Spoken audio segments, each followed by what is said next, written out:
गिरणा नदी वाचवा जीवन वाचवा.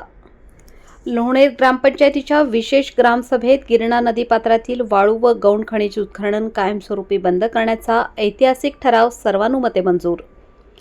का घेतला निर्णय? नदीपात्र खोल झाल्याने पाणी साठवण क्षमता कमी व भूजल पातळी खालावली.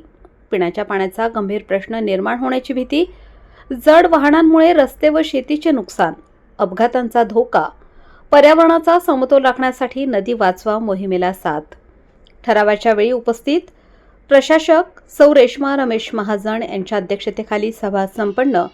सतीश सोमवंशी, चंद्रकांत शेवाळे, रतिलाल परदेशी, उषा सोनवणे, रमेश महाजन, समाधान महाजन, योगेश पवार, संजय सोनवणे, गोरख बागुल, पोपट बागुल, चेतन आहेर, मयूर देशमुख, सागर भालेराव, गणेश वाघ व इतर ग्रामस्थ. ग्रामसेवक संदीप खेबडे, मंडळ अधिकारी मनोहर गांगुर्डे, तलाठी विश्वेश्वर राऊत, सतीश विश्वासराव सोमवंशी. अनुमोदन समाधान गंगाधर महाजन. लोणेरकरांनी दाखवून दिलं, विकास हवा पण विनाशाच्या किमतीवर नाही. वृत्तसंकलन अशोक आहिरे.